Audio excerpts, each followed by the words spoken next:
se o senhor já chegou a conhecer o Antônio Paim, um intelectual brasileiro. Conheci pessoalmente, tá? Eu, quando estava fazendo filosofia, eu fiz na Gama Filho. A Gama Filho está a 10 quilômetros da minha casa. Eu procurei outras universidades públicas e privadas e o único onde eu me encaixei na minha inquietação era na Gama Filho. Era um grupo de pessoas, de filósofos, que tinham uma história, e aqui foi a pergunta que você, de Antônio Paim, não é?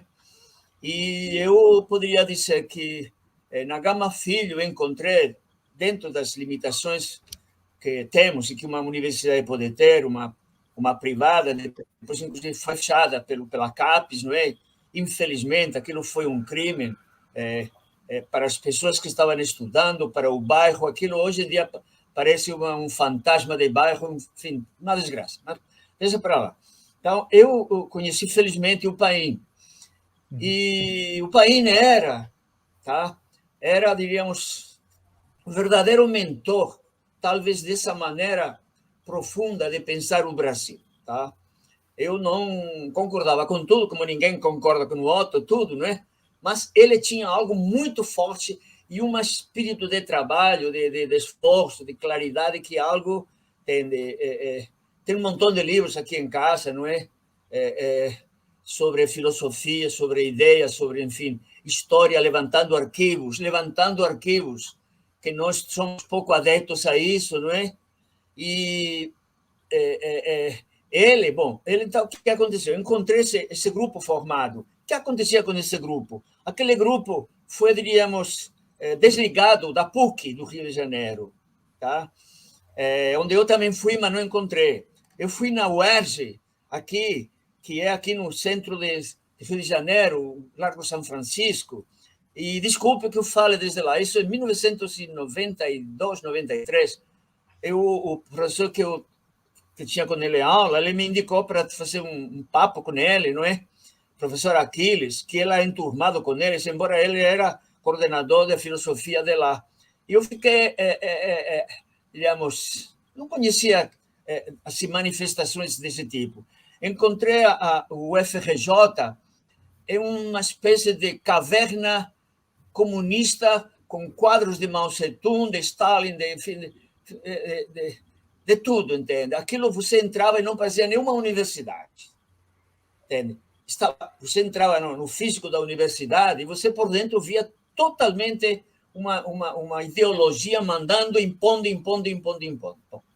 Então, naquele tempo, realmente havia no mundo inteiro, mas aqui no Brasil, em Hispanoamérica foi demais, uma leitura muito grande de Marx. E se achava que o marxismo era a solução, entende, para a humanidade. Todos nós tivemos alguma fase disso, até subir, poderíamos dizer, há uma fase que ele se abre ao modernismo, não é? Que parecia uma coisa assim menos ideológica que o marxismo, mas que marcou muito os franceses, os holandeses, os alemães, tudo isso, não é? Menos os ingleses e também a Espanha. Então, era uma espécie. O modernismo foi uma grande tentação de muitos intelectuais, que depois vemos que esses grandes intelectuais e artistas que surgiram, todos eles desbandaram para a direita ou para a esquerda. Então, onde que estava a novidade que eles tinham? Bom, o que aconteceu, o Pedro, com Antônio Paim? Ele criou na PUC isso daí. E aí, eu vou contar a você um fato. Acho que não adianta discutir ideias se a gente não vê os motivos por que as pessoas pensam e vão a isso. Do Antônio Paim, que ele morreu há pouco tempo, já na Bahia, não é? Era um baiano. Ele, no tempo que surgiu aquela ideia de achar que o comunismo era a solução, ele ficou entusiasmado, ele ficou hipnotizado, e ele, garoto novo, foi para a Rússia para servir ao Biro comunista, aquele que falam de 3.000 e tantos deputados russos que comandavam os bolcheviques, não é? E ele lá caçou até. Isso que encontrou o filho. E o irmão dele, que nós tivemos um encontro de filosofia em Londrina um tempo, tá? Aí, falando de filosofias nacionais. Aí o irmão nos revelou, ele não estava naquela ocasião, como ele tinha ido para a Rússia, tá? Tinha se casado, e ele começou a se desvirtuar, se desestimar com o comunismo, a ver que aquilo não era a solução. O Paine era um cara muito inteligente, muito honesto, os seus escritos, entende, muito fortes, um raciocínio perfeito e uma abertura grande. E ele, então, naquela ocasião, ele escreveu, mandaram a ele escrever um texto sobre o proletariado latino-americano, o pan-americano. E ele conhecia tudo isso, não é? Era um garoto muito aguçado e muito tirado, não é? Então, ele fez um artigo que foi a conta d'água dele embora de lá da Rússia. E aí, então, ele entregou esse artigo e o deputado com ele trabalhava, e aqui está, ele leu aquele artigo no Bureau Comunista ao pé da letra que Antônio Paim tinha feito, mas não falou que tinha sido ajudado por alguém, nem isso, e menos por Antônio Paim. Esse homem recebeu um prêmio lá daquele grupo, não é? Que ele gastou tudo em vodka, não é? E aí foi quando o Antônio Paim se desiludiu totalmente, até a mãe da esposa dele ajudou a fugir do país, ele teve que ir fugindo até que chegou ao Brasil. E aqui no Brasil, ele vinha com uma experiência pesada dele, e uma experiência que durou anos, entende? Então, foi quando ele bateu aqui frente às socialistas, comunistas, tudo isso, mas ele conseguiu um amparo na PUC do Rio de Janeiro. Só que na PUC do Rio de Janeiro começou também a entrar essa ideologia. E eles foram, desculpem, chutados de lá da PUC, e eles, foi então quando o reitor da Gama Filho, ele recebeu eles, e ainda eles fundaram os cursos de mestrado e doutorado em filosofia. Então, esse que seria a importância que nós temos que dar aos nossos grandes pensadores, como falava Tobias Barreto, Antônio Paim, Miguel Reale, entende? E outros que estão aí, né? Que alguns foram professores. Então, eu entrei, sem perceber, com a ideia que eu tinha, num grupo que não era repetitivo, ele era pesquisador, ele buscava, ele é ser humano, não é? Então, é aquele grupo que depois foi dizimado eu participei de reuniões com o MEC e tudo isso, até que eles acabaram denigrindo, começou a entrar uma filosofia analítica, começou a entrar uns professores que tinham lido bastante Habermas, entende? E aí, pronto, acabou a forte ideia deles buscar uma filosofia para o Brasil foi enterrada. Eles continuaram, entende, com um grupo em Londrina, com um grupo, enfim, mas esse grupo. E o Antônio Paim era e continua sendo o grande iluminador desse grupo e o grande incentivador. Na própria sociologia também, professor Terrada, tinha o ISEB do Rio de Janeiro, onde tinha o Guerreiro Ramos, todos os estudos de identidade, de cultura. E, infelizmente, hoje, a Escola Paulista, que é do Florestan Fernandes, não que ela não seja importante, mas as pessoas só conseguem enxergar pelo viés economicista, e a questão cultural e identitária, ela fica em segundo plano. Mas você tinha grandes nomes da Escola do Recife, como Silvio Romero, tantos pensadores que pensaram o Brasil antes mesmo da institucionalização da sociologia mesmo, por parte do Florestan, e que hoje fica marginalizado, né? Fica totalmente à margem, né? Certamente. Eu não estive muito tempo, mas papeamos, entende, com um grupo de professores, e essa é a verdadeira, para mim, fica um exemplo muito grande de pessoa, entendeu? Sim. Okay. Interessante, professor. Isso é uma prova de que existem realmente grandes intelectuais brasileiros, apesar de muitos tentarem negar isso, né? Um grande intelectual que eu sempre gosto de estar evidenciando aqui nas lives é o professor José Pedro Galvão de Souza. Eu não sei se o senhor chegou a conhecê-lo. Não. Ele foi um grande filósofo do direito brasileiro, né? Foi um dos fundadores da PUC de São Paulo, e assim como o Paim, chegou a ser chutado da universidade que ele ajudou a fundar. Como diz Zubiri, muito poucas citas, quase nenhum, pouca de marxismo, ele fala, o próprio Diego Graça, o diretor da Fundação Zubiri, o problema é que se leu muito o marxismo e não se leu outros autores. Entende? Esse é o problema. Como se fosse a única filosofia que encaixava para salvar o ser humano. Aí que está. Não há filosofia, nem nós que vamos salvar o ser humano. Mas nós temos que aprender filosofia como algo dinâmico, algo que vai buscando. Um dia vamos achar. Se não sou eu, vai ser outro. Entendeu? Tá? Mas o que não podemos fazer é uma academia repetitiva.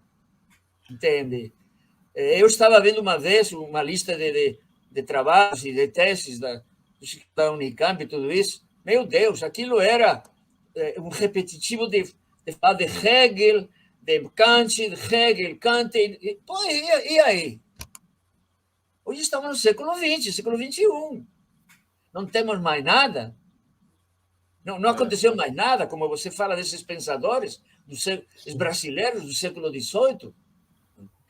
Um filósofo também ostracizado é o Mário Ferreira dos Santos, né? O Mário Ferreira dos Santos foi ostracizado. Né? É outro. Até o nosso colega aqui também havia perguntado anteriormente, professor, se o senhor conhece o Vicente Ferreira da Silva. Eu já ouvi falar sobre esse autor, mas não cheguei a lê-lo ainda. Eu não sei se o senhor conhece. Não te posso dizer. Eu não li, eu conheço assim, a obra de uma maneira geral, mas eu não tive... A minha vida foi um pouco agitada, então não tive muita abertura e muito dinheiro, por assim dizer, para poder a gente comprar livros, tudo isso, não é? Sim. Então, mas é outra figura, eu não posso descrever ele, mas que ele foi um cara teimoso, entendeu? O Vicente Ferreira foi realmente uma pessoa que se destacou realmente por ele buscar, entende? Daquele grupo de Tobias Barreto, da Escola de Recife, não é? É um seguidor de Tobias Barreto, não é? Um seguidor. Agora, você vê esses livros, para que você veja, o Antônio Paim, acho que foi Antônio Paim, ele levanta como o Vicente Ferreira, eles falam que quando sobre a biblioteca de Tobias Barreto, tá? Ele parece que vendeu, porque ele não tinha, no final ficou com pouco dinheiro, e depois, no final, parece que a prefeitura comprou. E ele relatava que entre os 240 e tantos livros que compunha a biblioteca de Tobias Barreto, tinha 125, 26 em alemão. Agora, imaginem vocês naquele tempo, ele, o cara ávido de ciência, pedir Alemanha, não havia Amazon, não havia coisa nenhuma, entende? Era um mês, 2 meses até lá e outro mês, 2 meses para cá. A metade da biblioteca de Tobias Barreto, que era um fuçador, era alemã, onde vinha Kant, o pós-kantismo, entende? Tudo isso. Então, ele achava que lá que estava. E quando ele, depois de toda essa leitura, ele diz, a solução está na cultura brasileira. Vamos jogar um monte de campo para fora, coisa que antes ele disse que tinha que vestir, e vamos ficar na cultura brasileira. Sim, sim. É o homem do concreto, né? Você que é sociólogo, Gilberto Freire, ele vai... sim. Ele, como ninguém, ele passou um tempo na Espanha, em Portugal, e ele, naquele discurso que ele faz sobre hispanidade, entende? Ele chega a falar que ele descobre no hispanismo como não há ação do ser humano, é do homem concreto situado naquele lugar. Entendeu? Sim, foi um grande leitor do Pérez Galdós também, gostava muito do Charles Maurras também, todo aquele movimento. O Gilberto, eles ainda falam um pouco na academia hoje, né? Sempre com pormenores, sempre colocando panos quentes. Acho que assim, não se dá a importância dele, que ele teve como abertura para um tipo de sociologia diferente. E onde ele, diríamos, bebeu no mundo hispânico, entende? Viveu que ele sintonizou com aquilo, entende? Sintonizou o mundo ibérico. E ele falava que eles... E até só para você confirmar, tem um filósofo, Jaime Balmes, não sei se vocês têm ouvido falar também do século XVIII de Espanha. Ele tem uma obra chamada O Critério, né, professor? Isso, O Critério. Então, ele foi jornalista, criou um jornal para ele em Madrid. Então, ele tem um pensamento, uma frase que a mim sempre me chocou. Se para estudar filosofia tenho que prescindir do homem, eu fico com o homem. Para que vocês vejam como realmente nós estamos descentralizados quando queremos conhecimento, como se vamos salvar o homem. E o homem? O que é o homem? Onde é que ele se apoia? E se ele sofre? O problema é dele. Eu estou filosofando, estou fazendo sociologia, estou fazendo uma pregação. E o homem? O que acontece? Elogia no marxismo e os milhões de pessoas que foram mortas pelo marxismo. E a fome da Ucrânia? Morreram 5 milhões. E aí? É isso que vai acontecer com a legenda negra para nós, entendeu? Sim. Já não vai ser Inglaterra que veste a capa de santa, de benfeitora para todo mundo, mas vocês sabem que na Índia, e aí o Gandhi se queixava, ele mandou cortar o dedo polegar de muitas mulheres, lá, mas milhões, para poder não fiar e não fazer concorrência à Revolução Industrial inglesa. Oh. E onde está o homem? Cortem o dedo dele. Eu não. Por que corta o dedo da mulher dela? Que ela ganha vida tecelando, fazendo seda. Então, diríamos, por aí que a gente entra, realmente, as famosas... Aliás, os fake news, que não são modernos, não são muito antigos, entende? Tá? As mentiras que se fazem verdades. É a tentativa de ver o homem sempre, ou a sociedade, só pela sua produção material, a produção econômica. O homo econômicos existe, mas não é só isso. A gente não pode reduzir o homem apenas às suas forças produtivas também, né? É muito errado isso. Os cachorros econômicos, o papagaio econômicos, o elefante econômico, não, são o ser humano. Então, o ser humano que inventou a economia. Então, mas por que ele inventou? Por que ele estava preocupado? Porque é o ser humano. É o que, de alguma forma, subir e vai nos dizer no final.